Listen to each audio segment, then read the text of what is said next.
khabar jemaah surau Muslimin semua? Sehat alhamdulillah. Mudah-mudahan kita terus diberikan kekuatan, kesihatan serta Allah Ta'ala izinkan surau ini terus dibuka walaupun pura-pura dengar tak apa sedap kita tuan-tuan ya. Malam ni kita doa banyak-banyak. Selangor kita ni makin berat. Tuan orang kita rasa tak seronok, baru rasa nak meriah sikit walaupun sedih tak ada kampung. Tapi tuan-tuan jangan marah tuan-tuan ya. Sekarang ni orang banyak marah pasal tak ada kampung, tak ada balik tak ada kampung. Baik tuan-tuan, insyaAllah dalam masa yang terhad ni saya diamanahkan untuk sembang-sembang dengan tuan-tuan tentang tajuk yang diberi golongan yang dilaknat di dalam bulan Ramadan. Baik para jemaah yang dikasihi dan dirahmati Allah, nak cerita bab laknat ni kita takut juga nak sebut pun risau. Cumanya saya rasa mungkin saya akan bercakap tentang golongan yang rugi sepanjang bulan Ramadan. Laknat ni hak Allah Ta'ala untuk melaknat. Kita tidak tahu bagaimanakah ciri-ciri mereka. Namun sekadar apa yang kita nampak adalah golongan-golongan yang rugi dan kemungkinan mereka ini dilaknat di sisi Allah. Na'udzubillah min dzalik. Saya ada terbaca satu hadis Nabi SAW yang menyebut tentang apa yang disebut sebagai dilaknat ini. Secara hadis ini umum, tidak ada kaitan secara directly dengan Ramadan.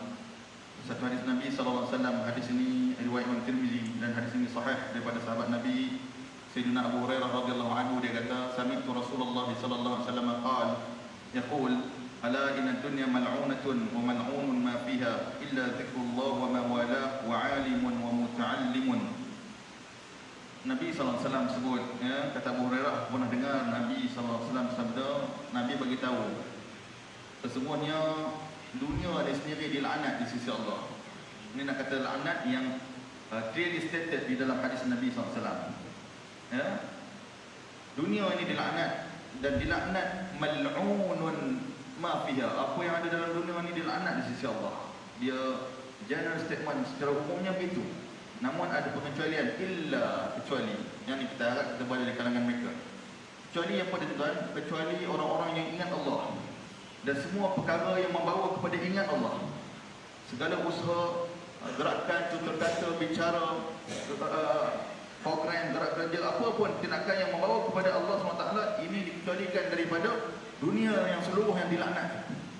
Kemudian siapa apa lagi tuan-tuan?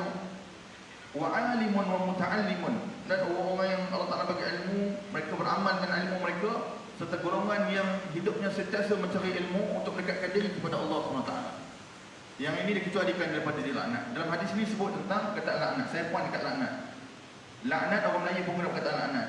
Asal usul perkataan Arab. Nah, Quran sebut lu'ina allazi, disebut lu'ina. Dalam hadis sebut mal'unun, yang dilaknat. Dalam satu ayat yang lain dalam surah saya lihat di surah Al-Isra ayat 60. Yang ini sebut dengan jelas juga perkataan laknat, wasyajaratal mal'unata fil Quran. Pokok yang dilaknat yang disebut dalam Quran.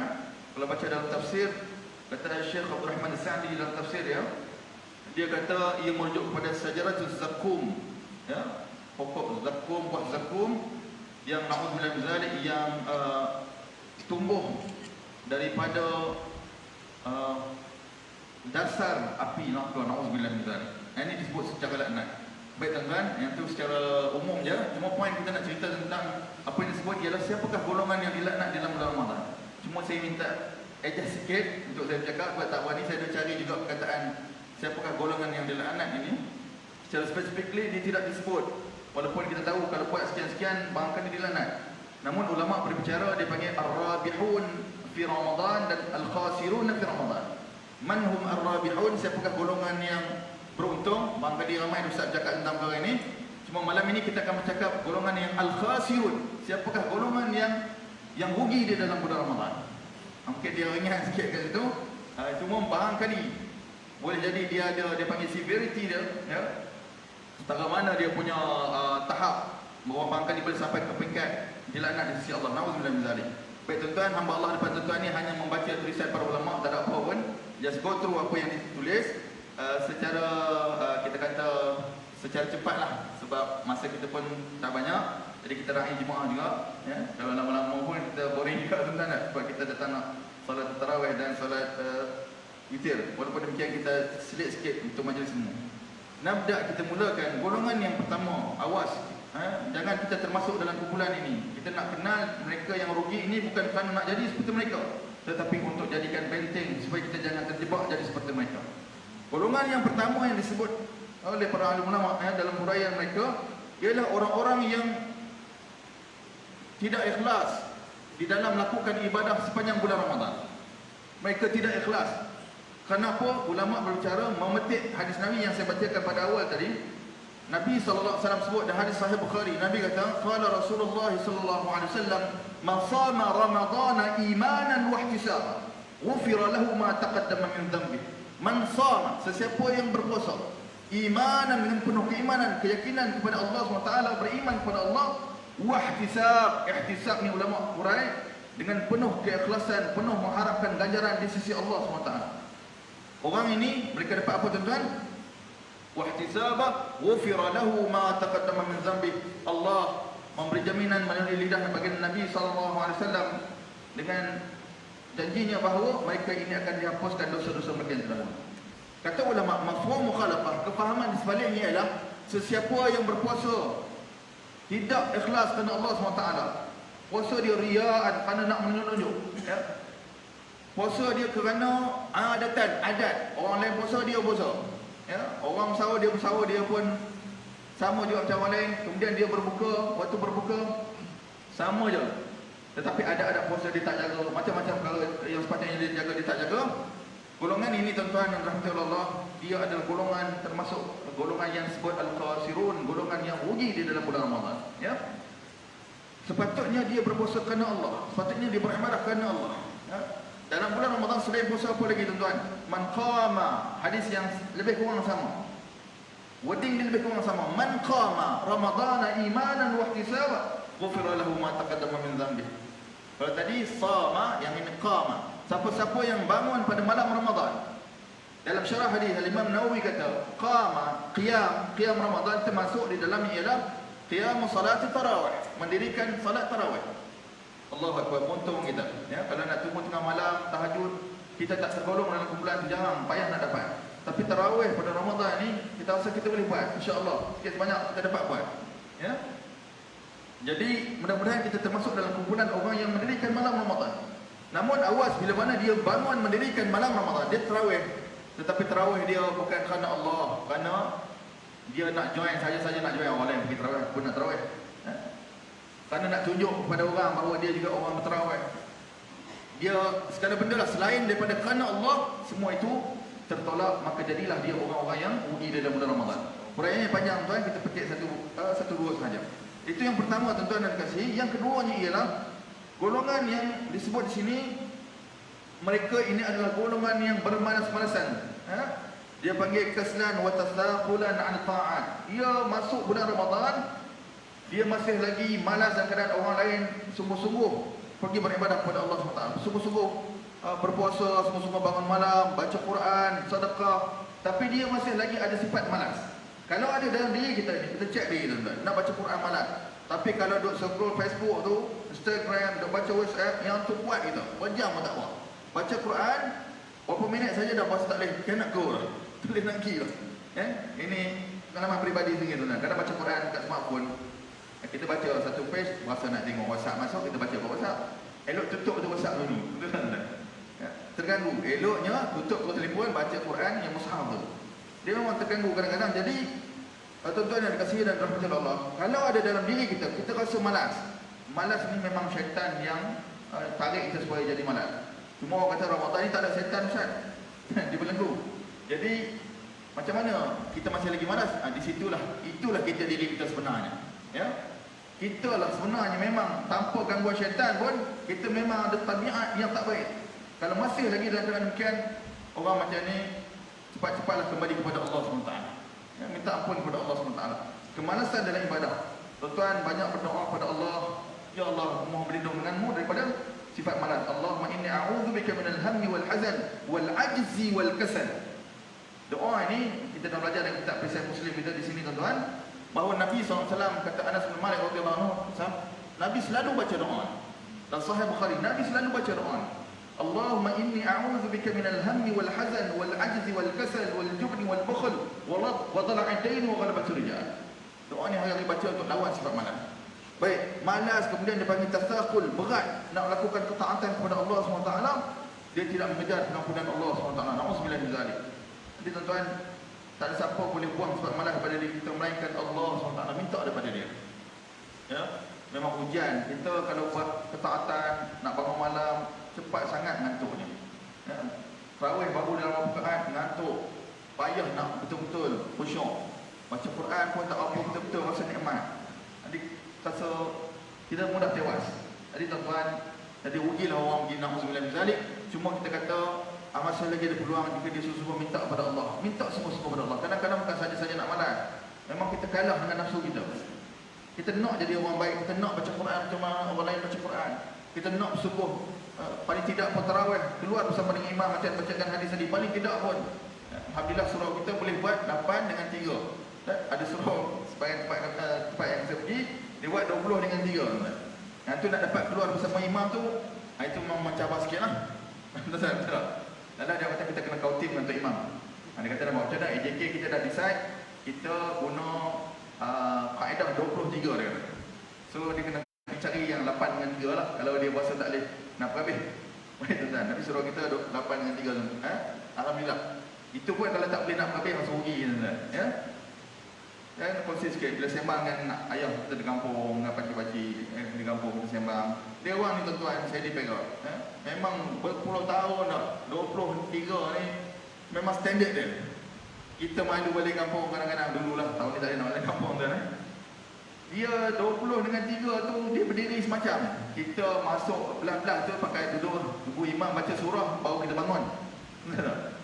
Kita kalah dengan dia orang. Allahu Akbar, lemahnya kita. Baik. Itu masalah diri kita dah. Baik, yang ketiganya para jemaah yang dikasihi dan dirahmati Allah. Siapa lagi yang dikatakan rugi? Yang ni kita nak tekankan sedikit, ialah golongan yang berterusan dengan akhlak yang buruk dalam bulan Ramadan. Nasallallahu alaihi wasallam. Ya. La yarda'uhum siyamuhum an irtikabil muharramat. Puasa ni sikit pun tak boleh nak bagi kesan pada diri dia, tahan diri dia untuk tak buat maksiat, tak buat benda munkar. Tak ada apa, masuk Ramadan dengan bukan Ramadan sama kan. Ya. Semayang lambat macam tu lah, tak suka orang semua tu jugalah. Kadang-kadang langsung tak semayang, duduk mengaku situ lah. Lagi saya sedih tuan, kadang-kadang mungkin ibu ayah dah bagus dah. Cuma kadang remaja, ibu ayah tengok sikit anak-anak kita. Dan tadi saya keluar di bagian tempat, saya tengok duduk belakang santai lah. Mak ayah dia bagus pergi majlis surau. Cuma anak-anak remaja dia pergi lepak depan rumah, dia isap rokok. Ya? Budak-budak dah balik. Kita sedih lah golongan-golongan macam ni. Ya? Baik tuan-tuan, itu kita doakan moga-moga Allah Ta'ala bantu mereka. Fokus kepada kita ni tuan, merujuk pada hadis Nabi SAW tentang golongan yang akhlak buruk pada Ramadan ni. Spesifik Nabi sebut tentang orang-orang yang tak boleh nak kontrol mulut dia. Ya, satu hadis riwayat Imam Bukhari daripada Nabi SAW sebut, "Man lam yada' qawla az-zuri wal 'amala bihi wal jahla falaysa lillahi hajatun fi an yada'a ta'amahu wa syarabahu." Rasulullah SAW sebut bagi peringatan pada kita, siapa-siapa yang tak boleh nak tinggal qawl az-zur. Dalam syarah hadis sebut qaul az-zur kullu kalam batil. Tak boleh nak tinggal semua kata-kata ungkapan yang batil. Mengumpat, kutuk orang, caci. Sekarang lagi obviously nampak dekat media sosial kan. Netizen ni. Janganlah kita jadi golongan yang mudah-mudah nak berbala, nak mengutuk. Sekarang ni mulut tak berapa banyak cakap. Yang ni tangan ni ibarat ada mulut ni. Tangan ni bahaya tuan.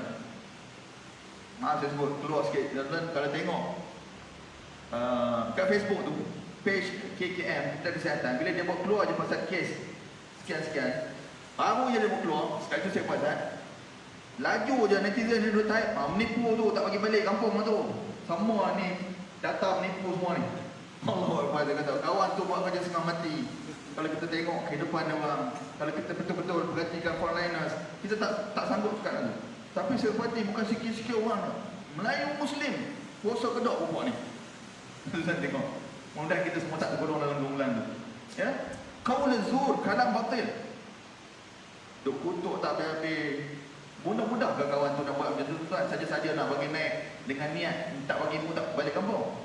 Mudah-mudah ke seorang mufti, seorang alim nak katakan benda tu haram. Lalu kau mencemar nama dia, kau kutuk dia, kau bagi seburuk-buruk keadaan pada hamba Allah ni. Sekarang ni berlaku. Yang kita saya yakin semua orang tahu cerita ni tuan-tuan. Tapi itulah bila saya berkata dalam hadis Nabi, betul lah ujian. Dan bila Nabi sebut siapa-siapa yang tak boleh nak tinggal kata-kata yang batil ni, kemudian dia sentiasa berterusan beramal dengannya, menjadi darah daging dia. Luar Ramadan memang panggil macam tu lah. Dalam Ramadan pun tak boleh nak kontrol mulut, tak boleh nak kontrol tangan ni, ya. Kemudian berterusan dalam keadaan kejahilan, kata ulama dalam syarah pencerahan juga sebut bahawa mereka ini berterusan melakukan maksiat. Jahil dia refer kepada semua perkara maksiat mungkar, ia adalah kejahilan, ya. Selama dia maksiat semacam itulah, ya. Tuan-tuan dan puan-puan Allah SWT, ni pun nak urai panjang, tak boleh kita buat ringkas-ringkasnya. Dan Nabi kata apa? Wapok yang tak boleh nak tinggal ni, falaisa lillahi hajah, Allah tak ada apa-apa pun pada mereka ni. Maksudnya tak ada manfaat pun mereka ni meninggalkan makan dan minum mereka, bagi Allah tak ada apa pun. Kata Imam Hafiz Ibn Hajar dalam syarah dalam Fathul Bari, dia petik kata Imam Al-Battal rahmatullah alaih, ungkapan yang hujung itu adalah kinayah an adamil qabul, merupakan satu isyarat daripada Nabi SAW bahawa Allah nak beritahu Allah tak terima puasa puan-puan macam ni. Tak terima. Walaupun hukum fiqh yang kata dia bersahur kemudian dia berbuka on time, semua follow macam tu, tetapi dari sudut sebenarnya hakikatnya puasanya tertolak di sisi Allah SWT. Na'udzubillah min zalik. Baik tuan-tuan dan dikasihi dan rahmati Allah SWT, yang ini satu benda yang sangat besar yang kita kena ingat. Sesungguhnya kalaulah kita tak boleh nak kontrol diri kita, kata-kata, lidah kita, tangan kita, berurusan kita dalam keadaan mungkar gini, maka tergolonglah kita dalam golongan yang boleh jadi, kita takut yang awal sebut tadi, mal'un, boleh jadi juga dilaknat. Sepatutnya dia menghormati Ramadan, tetapi dia tidak menghormati Ramadan, boleh jadi sampai ke peringkat itu. Tuan-tuan, a'udzubillah min zalik. Baik para jemaah yang dirahmati Allah, antara lain yang disebut di sini ialah, ini secara umumnya saya teruskan, ialah golongan yang membuang masa mereka, tak ambil manfaat sepanjang Ramadan, habiskan dengan banyak tidur, lalai. Yang ni dia cerita kalau tengok TV, tengok filem sekarang ni, bukan tengok TV dah, tengok handphone tu, segala movie ada, ya. Segala cerita dekat YouTube dia tengok. Dia boring-boring, duk layan Facebook, duk layan Instagram, duk layan cerita artis, influencer, duk berbalah pasal kayangan, pakai 2 derajat semua tu, kan? Sampai sudah tak habis duk balah. Memang kena ada golongan yang betul-betul kena bertegas. Ini kena cerita pun, memang kena peringat benda ni tuan. Tapi takkan kita nak hanyut sampai sudah benda begitu, ya? Sampai dia tak baca Quran kerana dia punya, kadang-kadang saya tengok, minta maaf tuan-tuan, dalam bab politik saya tengok hari-hari dia ni duk bincang benda tu saja, duk bergaduh tak habis-habis, tak pernah pun dia nak bincang benda elok. Kadang-kadang dia ni mengaji agama, keluar bidang syariah, kalau saya dah tengok, puji kalau golongan yang Allah Ta'ala bagi ilmu pada mereka, mereka tak manfaat ilmu mereka bagi pada masyarakat, peringat masyarakat, yang mereka tahu hanya bertelingkah, berbalah, tak habis-habis. Habis bab politik, pergi masuk bab fiqh, bab isu ni. Dia punya perbalahan tu setiap bulan ada, setiap perkara yang dibincangkan dalam isu-isu semasa ada saja berbalah, sampai sudah. Jadi kalau bincang secara baik itu lainlah, secara akademiknya mungkin boleh diterima. Baik tuan-tuan dan rahmati Allah SWT, apa lagi yang akhirnya saya ingat, ya? Yang besar-besar di sini ialah mereka melalaikan solat, ya? Meninggalkan solat berjemaah, ya? Di masjid, di surau. Begitu juga golongan yang merosakkan puasa mereka dengan, yang ini secara zahirnya tuan-tuan, mereka makan dan minum, ini golongan plastik hitam ni. Ada juga, kan? Dia tak puasa, ini memang teruk sangatlah. Ataupun merosakkan secara maknawiyahnya, iaitu dengan berdusta, mengumpat, seperti mana yang kita sebutkan tadi. Baik para jemaah yang dikasihi dan dirahmati Allah SWT, yang akhirnya yang boleh kita sebut ialah, kata ulama, golongan ini juga yang dikatakan golongan yang rugi ialah mereka tak ada rasa pun nak minta ampun dengan Allah, tak ada pun nak bertaubat kepada Allah SWT. Mereka meninggalkan kitab Allah SWT, tak baca Quran, mereka bakhil mengeluarkan harta mereka di jalan Allah Subhanahu wa ta'ala. Dan banyak lagi kalau kita perhatikan, boleh perincikan satu persatu. Jadi akhirnya para jemaah yang dikasihi, saya mengajak diri saya dan sidang jemaah banyak berdoa kepada Allah, minta Allah supaya keluarkan kita daripada golongan yang lalai ini. Ya Allah, Kau ampunkan dosa kami. Justru banyakkan berdoa pada malam-malam akhir Ramadan ini dengan doa yang Nabi ajarkan kepada Aisyah, Allahumma innaka afuun karimun tuhibbul afwa fani. Baca doa tuan-tuan, masa nak balik kejap lagi, nak datang surau, ibu tengah sediakan makanan untuk suami dan anak-anak masa bersahur, baca yang tuan-tuan. Bahkan pada penghujung hari, penghujung malam, pada waktu sahur, Allah memuji golongan yang minta ampun pada Allah SWT pada waktu sahur. Firman Allah, wa bil ashari hum yastaghfirun wal mustaghfirina bil ashar. Banyakkan minta ampun pada waktu sahur. Astaghfirullah, astaghfirullah, astaghfirullah. Dan baca doa Allah, ma'ati riqabana minan nar. Ya Allah, lepaskan kami daripada belenggu api neraka, daripada ayah kami, mak kami, keluarga kami seluruhnya, masyarakat kami yang kami kasihi. Baik tuan-tuan yang dikasihi, sekadar itu dulu. Moga-moga ada manfaatnya. Mohon maaf atas salah silap, tutur kata dan minta maaf kepanjang sedikit. Terima kasih banyak di atas kebijakan pihak surau menjemput saya datang bersama dengan jemaah di sini. Adik kita tanggung dengan kafaratul majlis. Subhanakallahumma wa bihamdika asyhadu an la ilaha illa anta astaghfiruka wa atubu ilaik. Wassallallahu wasallam ala nabiyyina Muhammad wa ala alihi wasallam. Alhamdulillahirabbil alamin.